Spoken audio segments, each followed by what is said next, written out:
Hello, everybody! Olá, pessoal! Estamos juntos em mais um CADEF. CADEF Conhecimento Além da Dimensão Física. CADEF de número 982. Very good! Hoje nós vamos falar sobre o gênio Albert Einstein, o gênio alemão. Albert Einstein. Einstein foi um gênio, não é verdade, meus irmãos? Muito bem. Vamos trocar ideias.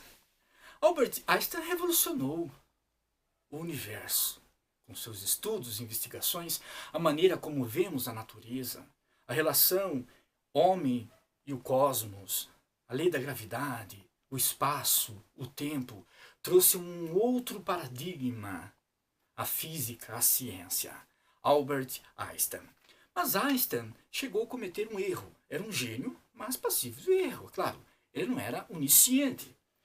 Ele dizia, por exemplo, que o universo, muitas pessoas não sabem disso, mas ele chegou a afirmar que o universo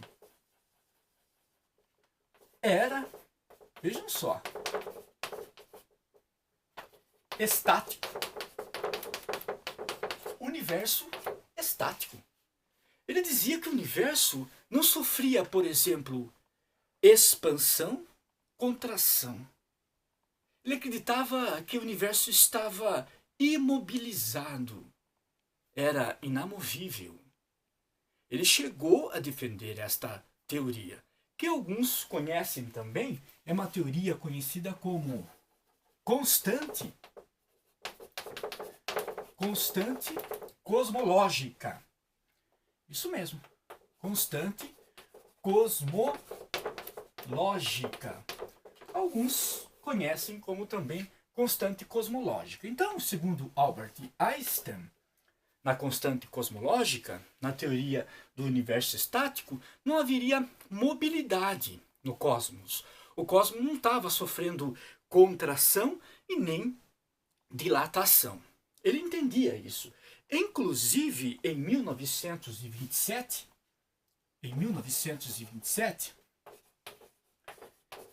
ele incluiu a constante cosmológica na teoria da relatividade. Ele incluiu a relatividade geral. Vejam só como ele era um grande defensor, né? Como ele era um grande defensor dessa teoria.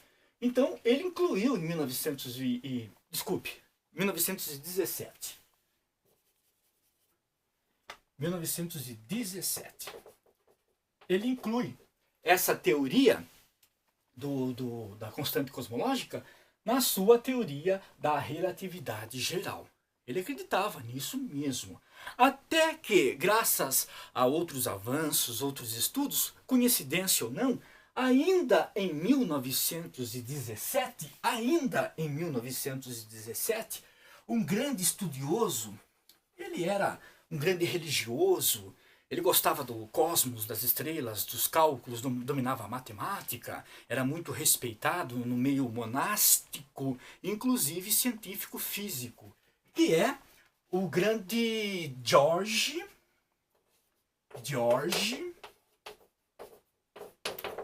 Lemaitre. Eu não sei pronunciar Lemaitre. Lemaitre, não é verdade? Eu não sei nem como é que pronuncia direito. Lemaitre.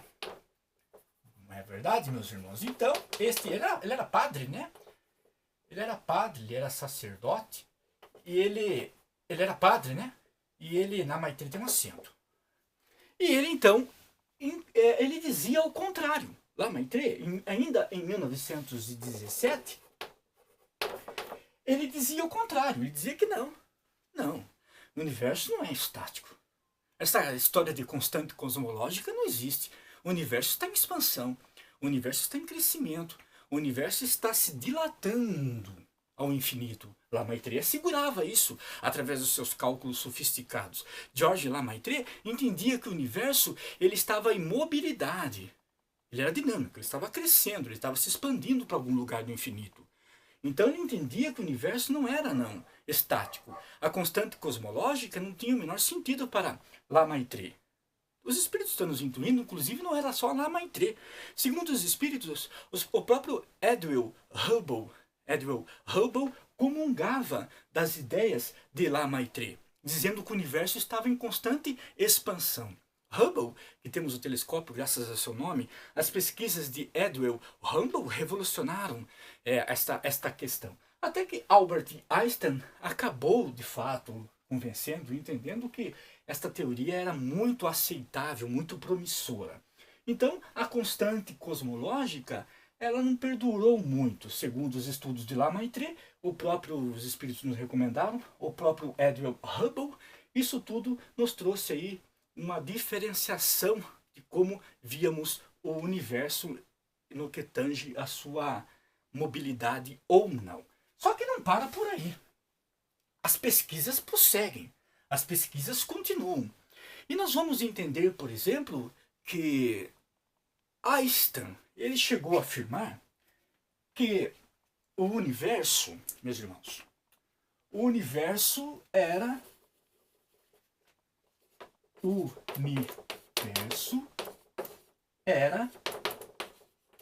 regido por leis previsíveis. O universo é regido por leis previsíveis. Nós não estamos relegados à aleatoriedade, de maneira alguma. O universo, ele pode ser previsível. Essa história das probabilidades que conflituam no universo não tem o menor sentido.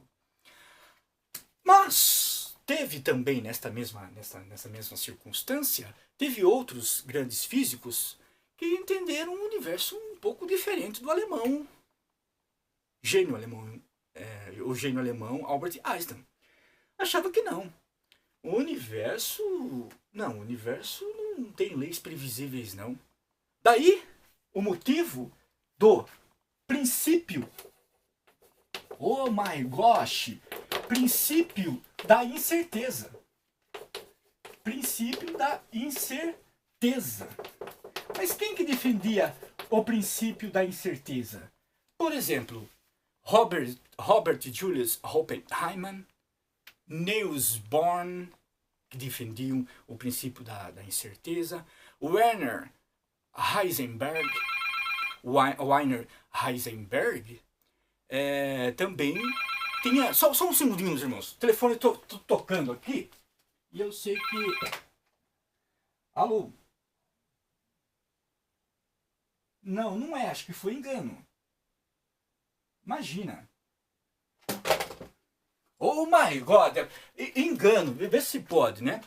Então tá. Consultório? Não, que não é consultório. Então, princípio da incerteza. Esse princípio da incerteza era defendido por Werner Heisenberg, Niels Bohr, Robert Julius Oppenheimer, como dissemos, e outros tantos. Eles diziam que esse princípio da incerteza que predominava no universo, teoria do caos, predominava no universo. Mas Einstein acreditava que Deus não jogava dados com o universo, mas Deus jogava dados com o universo, que história é essa? E hoje, graças a 4 grandes descobertas, que até então eram 2 descobertas, né? Eram 2 forças fundamentais do universo. Hoje sabemos que existem 4 forças fundamentais no universo. 4 forças fundamentais no universo. E isso é defendido por todos os grandes físicos da atualidade. As 4 forças fundamentais do universo. Mas quais são essas forças fundamentais do universo? Que história é essa? Muito bem, vamos lá. Estas forças fundamentais do universo, primeira força fundamental do universo é o campo gravitacional. Esta é a primeira força do universo. A primeira força do universo é o campo gravitacional. Vamos fazer aqui. Campo gravitacional? Sim. primeira força fundamental do universo. Este campo gravitacional, é claro, se eu tenho um corpo aqui e outro aqui, este corpo interfere neste e vice-versa, através do campo gravitacional. Há uma interação entre esses dois corpos. Um atua no outro graças à lei da gravidade. Se repelem ou se atraem. Isso é o quê? É o campo gravitacional. Inclusive foi estudos de Isaac Newton, né? A maçã de Isaac Newton, século XV, século XVI, onde Newton percebe que a maçã cai e ele estuda a lei da gravitação. Lei da gravitação ou lei gravitacional, tanto faz. Esse campo é chamado de gravidade. De gravidade. Por exemplo, nós temos, claro, grandes exemplos. Gravidade. Temos infinitos exemplos, evidentemente. O Sol é um exemplo. O Sol, está aqui, o Sol em relação à nossa querida Lua. Óbvio. O Sol em relação à Terra. Terra, vamos fazer de verde? De azul. O Sol em relação à Terra. E, por sua vez, a Terra em relação à Lua. O Sol, né, interfere na Terra, a Terra interfere na Lua, a Lua interfere na Terra, o Sol interfere na Lua. Isso é a gravidade. A primeira das 4 forças fundamentais do universo. Só que não para por aí. Tem a segunda força. Esta segunda força, vamos colocar aqui, é a do campo eletromagnético. É do campo eletromagnético. É a segunda força fundamental da natureza. Mas o que é esse campo eletromagnético? É só nós recordarmos, por exemplo, não temos aqui, meus irmãos, a bússola. Oh my gosh, temos a bússola aqui, né? Vamos dizer que seja assim, né? A bússola. Então vamos colocar aqui. Temos a bússola. Oh my gosh.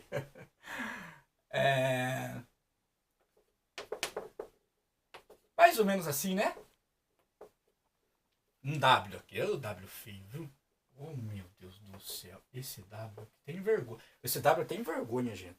E a ponta da agulha, não é verdade? A ponta da agulha está apontada. Mais ou menos para essa direção. Mais ou menos. Por quê? Porque há o campo eletromagnético. Que é o eletromagnetismo. Graças ao campo eletromagnetismo, ao campo eletromagnético, que é o eletromagnetismo, nós temos essa posição da nossa querida bússola, não é verdade, meus irmãos? A bússola, ela está sempre voltada graças ao campo eletromagnético. Mas não para por aí. Eles dizem, nós vamos chegar aqui, nós estamos fazendo a construção dos nossos estudos. Temos a terceira força fundamental do universo, que é força nuclear fraca. Nossa, força nuclear fraca, isso mesmo. Força nuclear fraca. Os espíritos interferem nisso, mas a gente vai chegar nesse ponto rapidinho. A força nuclear fraca. Mas o que é essa força nuclear fraca? Que história é essa? O que está acontecendo? Esta força nuclear fraca é o seguinte. Nós sabemos que há aqui os prótons, os nêutrons, não é verdade? Nós sabemos que há aqui os prótons e os nêutrons. Então o que acontece? Quando há, por exemplo, nós temos a relação entre leptons e hadrons, leptons e hadrons. Esta correlação pela lei do campo eletromagnético, olha o campo eletromagnético. Lembrando que estas duas posições, o campo eletromagnético e o campo gravitacional, ele está no universo. E estes últimos dois, últimas duas forças que nós vamos nos referir, elas são forças subatômicas. São forças, vamos colocar aqui, são forças subatômicas. São forças subatômicas, ok, meus irmãos? Então tá. Então o que acontece? Quando há substância radioativa, a lei do colapso, etc. e tal, quando há força radioativa, substâncias radioativas, né? Estas substâncias radioativas, quando alcançam, através da relação, né, leptons e hadrons, quando alcança, por exemplo, o interior do átomo, libera uma energia. Sabe que energia é essa? Elétron. Elétron negativo. Libera elétron negativo. Esta relação, graças ao campo eletromagnético entre leptons e hadrons, gera uma decaída beta. Essa decaída beta interfere no campo dos prótons e nêutrons e libera elétron. É estranho isso, mas é o que acontece. Inclusive, eles observaram radiações Hawking através do buraco negro, mas isso é uma outra história. Então, isso se dá graças à força subatômica, ou seja, a terceira força fundamental do universo, que é a força nuclear fraca. E depois, para encerrarmos, temos a força nuclear forte. Nossa, força nuclear forte. Onde entram os espíritos nisso tudo? Vamos chegar lá. A força nuclear forte. Esta força nuclear forte é o seguinte. Imagine que nós temos ainda a mesma situação. Nós temos os nêutrons, os prótons, e aqui há um campo energético. Este campo energético é como se fosse um laço que prendesse os nêutrons e os prótons, certo? Prótons são forças positivas. Então, o que prende prótons e nêutrons? Nêutrons e prótons? Tem que ter alguma coisa. Esta coisa chama-se quarks. Os quarks prendem isso. Aqui, quarks. Este quarks, ele prende. Então exerce uma força surreal. Uma força incalculável por nós. Inimaginável. Esta força, o quarks, eles agem aqui para que haja harmonia entre prótons e prótons e nêutrons. Então, há esta força. Esta força está presente em tudo, em todo o departamento do universo, em toda a natureza. Então, isso tudo nos confere interligações. Estas interligações remetem-nos à ideia de que o universo ele é imprevisível. Tanto é que pesquisas de dupla fendas, pesquisas onde o observador se detém numa posição da partícula, ela assume uma postura. Quando este observador diferencia sua análise, a mesma partícula tem uma outra postura. A lei da não localidade, a lei do espaço remoto. Então, tudo isso daí, nós chegamos à conclusão de que o universo ele é composto pela aleatoriedade, sem ser caótico, é claro. Tudo está organizado. Mas onde entra tudo isso? Tudo que nós estamos falando, isso tudo, absolutamente tudo, ele está mais ou menos no início do século XX, não é verdade? No início do século XX. Oh my gosh! Acontece que em 1857,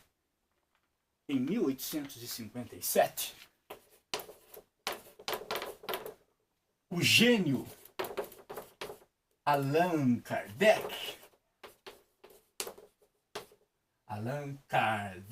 oh my gosh, o gênio Allan Kardec, em seu livro dos Espíritos, é o primeiro livro, né? Publicado em 1857, ele diz na questão, vejam só, meus irmãos, questão 29 seguintes, que tem um subtítulo chamado Propriedades da Matéria. Como? Propriedades da matéria. Propriedades da matéria.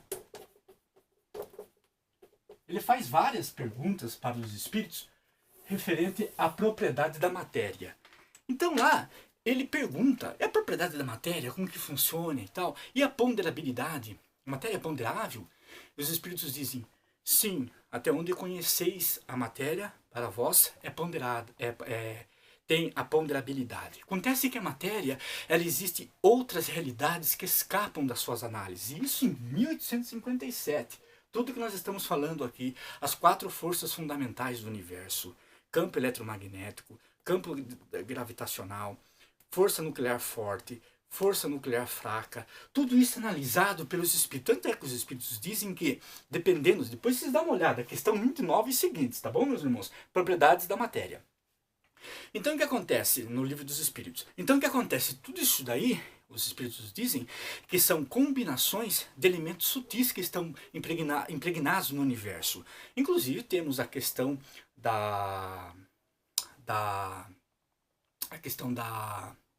do fluido cósmico universal, o fluido cósmico universal, que está impregnado em todo o universo, dependendo da situação, de cada caso, de combinações, dão propriedades específicas e comportamentos específicos à matéria. Então, nós não temos como prever determinados eventos, é claro, porque o universo é rico, é dinâmico. O erro de Einstein foi um erro, claro, que passa até imperceptível. Mas nós gostaríamos de conversar, porque nós somos estudiosos e gostamos da ciência. Esse Kardec foi bastante científico. Quem gosta da ciência é um prato cheio. Para quem não gosta muito, né? Foi assim que aconteceu. Os espíritos veio nos intuitam, tem que fazer assim, pronto, acabou e tem que ser feito. Muito bem. É Kardec, Kardec é sucesso. Muita paz em seu coração, meu irmão. Que a luz esteja sempre conosco. Que a luz do conhecimento esteja conosco. Sucesso. Que Deus seja louvado. Very good.